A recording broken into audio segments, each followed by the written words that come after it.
विद्वत्त्वं च नृपत्वं च नैव तुल्यं कदाचन। स्वदेशे पूज्यते राजा विद्वान् सर्वत्र पूज्यते। ऑनलाइन शिक्षणे सर्वेषां स्वागतम्। अद्य वयं सप्तमी कक्षायाः चतुर्थः पाठः हास्यबालकविसम्मेलनम् इत्यस्य अध्ययनं करिष्यामः। हास्यबालकविसम्मेलन, इस पाठ में छोटे बच्चे जो अपनी कविता के माध्यम से लोगों को हंसाएंगे, तो ऐसे ही एक लाफ्टर शो हास्य बाल कवि सम्मेलन का इस पाठ के माध्यम से एक आयोजन किया जा रहा है। नाटक के माध्यम से ये प्रस्तुत कर रहे हैं। इस पाठ से हमें क्या क्या बातें पता चलेगी? अव्यय शब्दानां ज्ञानम, अव्यय शब्दों का ज्ञान होगा। हास्य कवितानां ज्ञानम, हास्य कविताओं का ज्ञान होगा। जीवने हास्य महत्वम, जीवन में हंसने का महत्व पता चलेगा। और व्याकरण ज्ञानम, व्याकरण का ज्ञान होगा।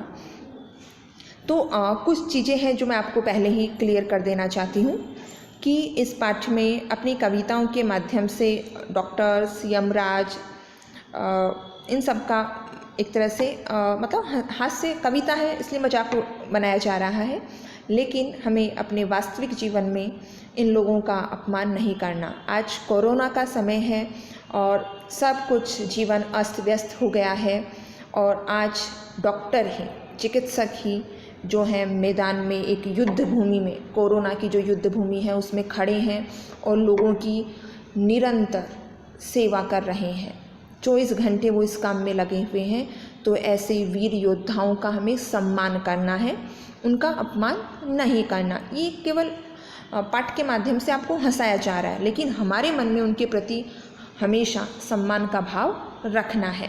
इसमें हंसी मजाक में बताया कि हमें जितना दूसरे का अन्न मिले, भोजन मिले, दूसरे के हमें इन्विटेशन मिले तो जितना हम खा सकते हैं उतना खाएं, नहीं, जितना हमारे शरीर को आवश्यकता है उतना ही हमें पौष्टिक पदार्थ, पौष्टिक भोजन लेना है। चाहे हमारे यहाँ पे खाना हो, चाहे किसी दूसरे का यहाँ हमें निमंत्रण मिला हो वहाँ खाना हो। इसके अलावा इसमें बताया कि हमें पौष्टिक भोजन लेने के लिए, खुश रहने के लिए दूसरों से ऋण लें और फिर नहीं, हमें यदि आवश्यकता नहीं है तो ऋण नहीं करना चाहिए, कर्जा नहीं लेना चाहिए, ठीक है। खुद ही हम स्वयं ही परिश्रम करके, मेहनत करके अपना जो सुख है वो प्राप्त कर सकते हैं और अपना जीवन अच्छे से यापन कर सकते हैं। तो इन बातों को भी हमें इस पाठ के साथ साथ ध्यान में रखना है। ये पाठ केवल हास्य के लिए, सिर्फ हंसने के लिए है, इसके अलावा कुछ नहीं है। और हंसने से व्यक्ति स्वस्थ रहता है। हंसना भी अपने आप में एक व्यायाम है, ऐसा चिकित्सक भी कहते हैं। तो हमें हंसना भी चाहिए, जीवन में हास्य को महत्व देना चाहिए। अग्रे चलामः।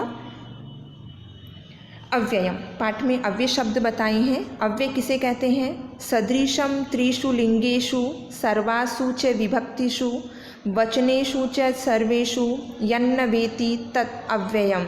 जिन शब्दों का तीनों लिंगों में, तीनों वचनों में और सातों विभक्तियों में एक जैसा रूप होता है, उनमें विकार उत्पन्न नहीं आता, मतलब किसी प्रकार का कोई चेंज नहीं होता, हमेशा एक जैसा रहता है, वो अव्यय शब्द कहलाते हैं।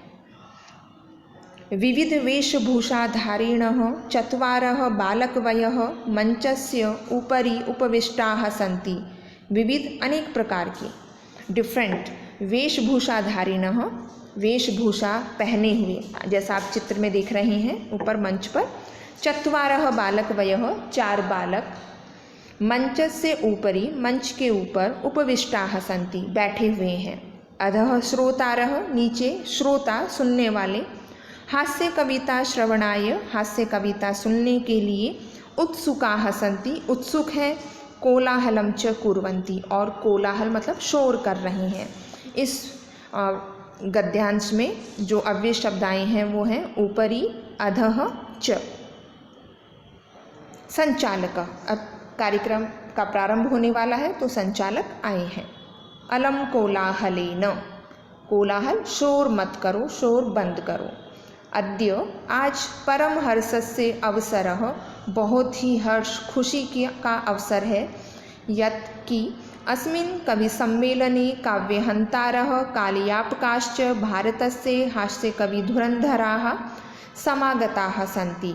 इस कवि सम्मेलन में काव्य का हनन करने वाले, समय को बिताने वाले भारत के हास्य कवि धुरंधर आए हुए हैं। यही अरे करतल ध्वनिना तालियों से वयम एतेषां स्वागतम कुर्मः, इनका स्वागत करते हैं। अव्यय शब्द अलम अद्य च। गजाधर जो पहला कवि है इस कवि सम्मेलन का, हास्य कवि सम्मेलन का, वो मंच पर आए हैं जिनका नाम है गजाधर। सर्वेभ्यः अरसिकेभ्यो नमो नमः, सभी अरसिक जिनको किसी चीज़ में रस नहीं आता, आनंद नहीं आता, ऐसे लोगों को मेरा नमस्कार। प्रथमं तावद् अहम आधुनिकं वेद्यम उद्दिश्य स्वकीयं काव्यम श्रावयामि। तावत तब तक मैं पहले आज के जो डॉक्टर हैं उनको उद्देश्य करके स्वकीयम काव्यम अपनी कविता सुनाता हूँ। वेद्यराज डॉक्टर नमस्तुभ्यम, आपको नमस्कार है। यमराज सहोदर जो यमराज चित्र में आप देख रहे हैं, यमराज का सहोदर मतलब भाई है। कैसे भाई है डॉक्टर और यमराज? यमस्तु हरति प्राणान, जो यमराज है वो केवल प्राणों को हरते हैं, लेकिन वेद्य जो डॉक्टर हैं वो प्राणान धनानि च, प्राणों को भी और धन दोनों को ही हरण करते हैं, छीन लेते हैं, इसलिए दोनों भाई हैं। सर्वे उच्चैः हसन्ति, सभी जोर से हंसते हैं। अव्यय शब्दाः तावत् उच्चैः च तु। समानार्थक शब्दाः पर्याय शब्दाः कौन कौन से आए हैं? प्राप्य यानी प्राप्त करके, लब्ध्वा, कुशलाः दक्षाः किसी चीज़ में निपुण, हर्षस्य खुशी का, प्रसन्नतायाः देहस्य शरीर का, शरीरस्य वेद्यम डॉक्टर को, चिकित्सकम विलोम पदानि, अधः यानी नीचे, ऊपरी ऊपर, अंतः अंदर, बहिः बाहर, दुर्बुद्धे दुर्बुद्धि मनुष्य, सुबुद्धे अच्छी बुद्धि, उच्चैः जोर से, निच्चैः धीरे से, दुर्लभम कठिनम कठिन, सुलभम आसानी से, आसान। कालांतकः, अब जो दूसरे हास्य कवि हैं वो हैं कालांतक। काल एक तरह से समय किसी का बुरा समय काल कहते हैं, कि बिना बताए ही किसी की मृत्यु आ गई, बुरा समय आ गया, उसे कालांतक। अरे अरे वेद्याः तु सर्वत्र, वेद्य तो सभी जगह हैं, परंतु न ते मादृशाः कुशलाः जनसंख्या निवारणे, लेकिन वे मेरे जैसे कुशल नहीं हैं जनसंख्या निवारण में, रोकने में। ममापि काव्यम इदं शृण्वन्तु भवन्तः, मेरी भी कविता आप सुने।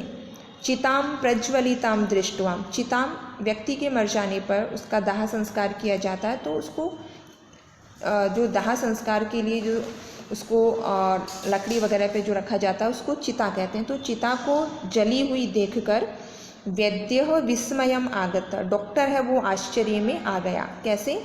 ना अहम गतो, ना तो मैं गया, ना तो डॉक्टर गया, न मे भ्राता, ना मेरा भाई यमराज गया, तो कस्य इदम हस्तलाघवम, ये किसके हाथ की सफाई है? हस्तलाघवम हाथ की सफाई है, तो किसके हाथ की सफाई है? काल की। ठीक है, क्योंकि जब किसी व्यक्ति का काल आता है तो एक साथ बहुत सारे व्यक्ति मारे जाते हैं।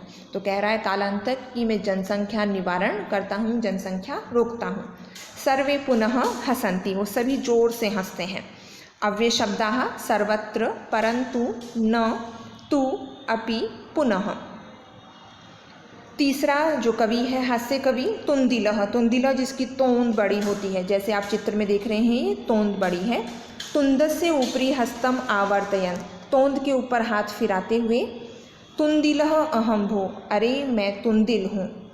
ममापि इदम काव्यम श्रूयताम, मेरा भी यह काव्य सुने और जीवने धार्यताम च, और जीवन में अपनाएं। अब क्या है इनकी कविता जिनको अपनाना चाहिए जीवन में? परान्नम प्राप्य दुर्बुद्धे, हे दुर्बुद्धि मनुष्य, पर अन्नम दूसरे के अन्न को, प्राप्य प्राप्त करके, माँ शरीरे दयाम कुरु, अपने शरीर पर दया मत करो। परान्नम दुर्लभम लोके, जो दूसरों का अन्न है वो बहुत ही दुर्लभ है, बहुत ही कठिन है, लोके संसार में। शरीराणी पुनः पुनः, ये जो शरीर है तो फिर से मिल जाएगा, लेकिन जो दूसरों का अन्न है, दूसरों के यहाँ पे हमें जो इनविटेशन मिलता है भोजन का, वो बहुत कठिनाई से यदा कदा मिलता है, तो जब भी आपको मिले आपको खूब खाना है, ऐसा तुंदिल कहता है। सर्वे पुनः अट्टहासम कुर्वन्ति, और सभी फिर से जोर से ठहाका लगाते हैं। अव्यय शब्दाः ऊपरी ऊपर, माँ मत च अपि पुनः। अब चौथे जो कवि हैं उनका नाम है चार्वाकः। ये चार्वाक एक दर्शन भी है, उसी से ये लिया गया है। आम आम, हाँ हाँ, यस। शरीरस्य पोषणम सर्वथा उचितमेव। शरीर का जो पोषण है वो सभी प्रकार से उचित ही है, सही है। यदि धनम नास्ति, यदि धन नहीं है, तदा तब ऋणम कृत्वा, ऋण करके, कर्ज करके भी, पौष्टिकः पदार्थः एव भोक्तव्यः, पौष्टिक पदार्थ ही खाना चाहिए। तथा कथयति चार्वाक कवि ही, ऐसा चार्वाक कवि कहते हैं। यावत जीवेत, जब तक जीवो, सुखम जीवेत, सुख से जीवो, ऋणम कृत्वा, ऋण करके, कर्जा करके, घृतम पिबेत, घी पियो। श्रोतारः, श्रोता कहते हैं, तर्हि ऋणस्य प्रत्यर्पणम कथम, तो कर्ज को हम कैसे चुकाएंगे। क्योंकि चार्वाक कवि कहते हैं कि जब तक जीवो सुख से जीवो, यदि आपके पास पैसा नहीं है खाने के लिए तो भी आप कर्ज करके घी पियो। तो श्रोता को बड़ा आश्चर्य होता है और पूछते हैं कि फिर हम कर्जा कैसे चुकाएंगे, कर्जा नहीं चुकाएंगे तो लोग हमारे घर आ जाएंगे रोज मांगने, तब हम क्या करेंगे। तो चार्वाक कहते हैं, श्रूयताम मम अवशिष्टम काव्यम, अवशिष्ट में नहीं, बचा हुआ जो मेरी कविता है उसको सुनो। घृतम पीत्वा, घी पी करके, श्रमम कृत्वा, परिश्रम करो, परिश्रम करके, ऋणम प्रत्यर्पित जनः, जो मनुष्य है वो अपना कर्जा है वो चुकाए। हम घी पिएंगे, अपने शरीर को स्वस्थ रखेंगे, उसके बाद खूब मेहनत करेंगे, मेहनत करके लोगों का कर्ज चुकाएंगे। इसमें अव्यय शब्द हैं एव, न, यदि, तर्हि, सर्वथा, तदा, तथा, यावत। अब काव्य पाठ श्रवणेन, काव्य पाठ को सुनने से उत्प्रेरितः एकः बालकः, एक उत्प्रेरित बालक भी आशु कविताम रचयति, आशु कविता मतलब तुरंत कविता बना देना। हासपूर्वकम च श्राव्यति, और हंस करके सुनाता है। बालकः श्रूयताम श्रूयताम भोः, अरे सुनो सुनो, ममापि काव्यम, मेरी भी कविता। गजाधरम कविम चैव तुंदिलं भोज्य लोलुपम, कालांतकम तथा वेद्यम चार्वाकम च नमामि अहम्, मैं नमस्कार करता हूँ, अहम नमामि, किसको।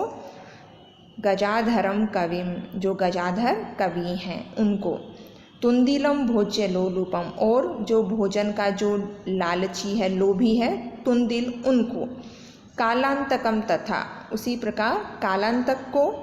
वैद्यम चार्वाकम च, और जो चार्वाक और वैद्य कवि हैं उनको भी मैं नमस्कार करता हूँ।